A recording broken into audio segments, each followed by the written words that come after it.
Spoiler warning for Yuukoku no Moriarty, episode 1 to 3, all throughout the video. Viewer discretion is advised. Hello everybody, my name's Link, here to talk about my first impressions on fall 2020 anime. In the late 19th century, the British Empire nobility reigns while its working class suffers at their hands. Sympathetic to their plight, William James Moriarty wants to topple it all. Frustrated by the systematic iniquity, not even consultant detective Sherlock Holmes can stand in his way. It's time for crime to revolutionize this world.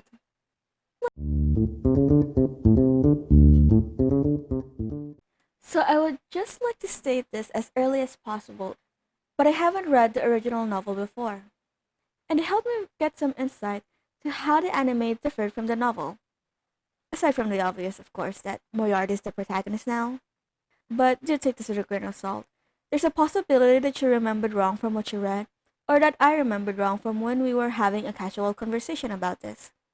So, feel free to tell me all the things that I got wrong in the comments below.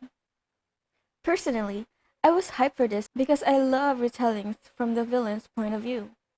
It's so fascinating to me to see what could have made the people we hated end up the way they are. I'm that type of person who sees a character and imagines what this fictional character was like when they were kids. Especially villains, because no human was ever born knowing that they would end up committing atrocious acts. I want to see what the situations led to their moral degradation. And that's my guilty pleasure when consuming any form of media, and the fact that some anime's entire premise is based on this means that I can feast. And it's a testament to an author's writing skill and scenario making if they still present their characters as cruel individuals, but can still make the viewers sympathize with them.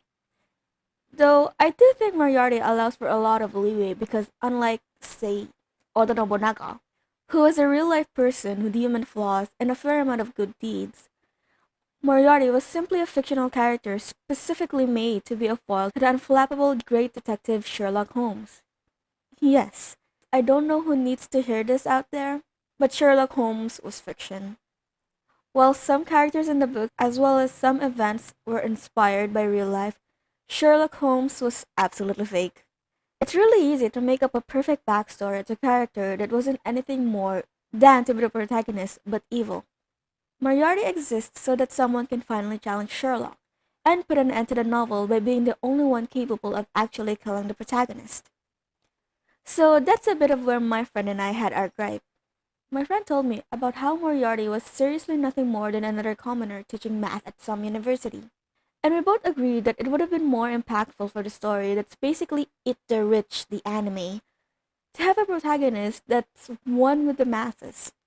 Like, their cause, which was to overturn the system, loses its fighting edge when it's someone who's also benefiting from said system, since they made him part of a noble family.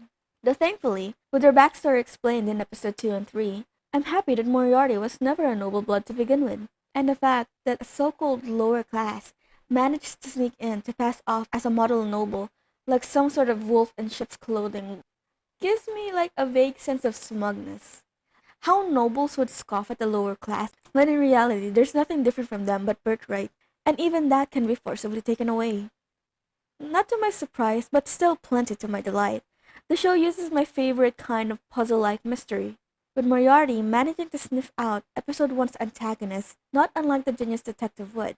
And in episode 2's morbidly interesting twist where we get to see how a brilliant mind like that can do a crime. Also, one more thing I have a bone to pick with this anime. It has the most bop ED. I was silent screaming as I saw the tiny little babies having fun and being an amazing artist at the age of 10 than I will ever be. They were all smiles, and I already mentioned in the last video that siblings just having a good time and being soft and cute were my absolute weakness. I was having a literal moment before I had a punch in the gut when they had to pan over that waterfall cliff thing. My heart dropped so painfully in what I assume was an artist's rendition of that cliff where Sherlock and Moriarty fell to their deaths in the end of the books. And when they were showing Albert and Louise's faces here, I thought they were in mourning over their brother or something, and I was this close to crying along with them until they showed this face, and it left me literally winded. Like I had the wind punched out of me with the intense force of the horny energy Moriarty's face gave off. And with how abruptly it ended, I was forced to sit there reeling while trying to catch my breath after that whirlwind of emotion that just happened. Happy, sad, and horny were three very different emotions I was not expecting to feel consecutively over an ED. It's really a unique and sombering experience to watch a series knowing that the character you're going to get attached to is destined to die. I don't know, I just have a phobia of Moriarty being in high places now.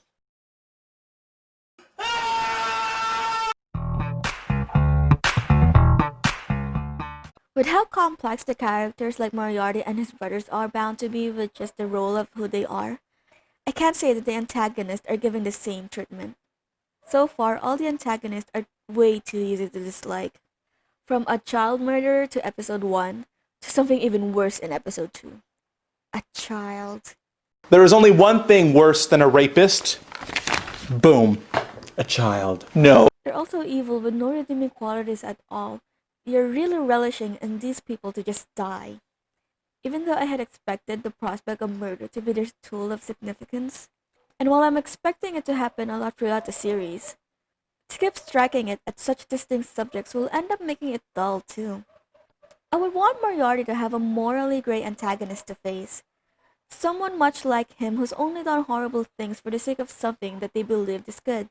And while I did say I enjoyed the way Moriarty used his ultra deduction to somehow pinpoint the noble in episode 1, I also thought it came almost too easily. Like all the clues were just clamoring to fall into the palm of his hand. I want him to actually be challenged in finding who their fiend is. And likewise, be extra creative in how they can pull off the perfect crime in killing the next corrupt noble. It sounds all too easy and cliche for all of those to be Sherlock. And I'll hold my judgment for when it actually happens. But it would seem kinda boring for them to only have one foil to the criminal mastermind, who, likewise, can just breathe and sentence someone to death. All in all, if it continues to keep up with the hype and mystique it presents itself with, then this is looking to be my favorite anime of fall 2020. And that's a wrap on this one, everybody! Drop a comment for what you think of this anime. And once again, feel free to correct me on some details when comparing the anime to the original novel if I got anything wrong. You can check out this playlist for more of my first impressions on fall 2020 anime. Or you can also check out my other series where I review and recommend anime you might not have heard of. Are they hidden gems? Or do they deserve to fall into obscurity? Let's find out together. And as always, if you liked the video, don't forget to leave a thumbs up and consider subscribing for all things weeb and anime. Bye bye!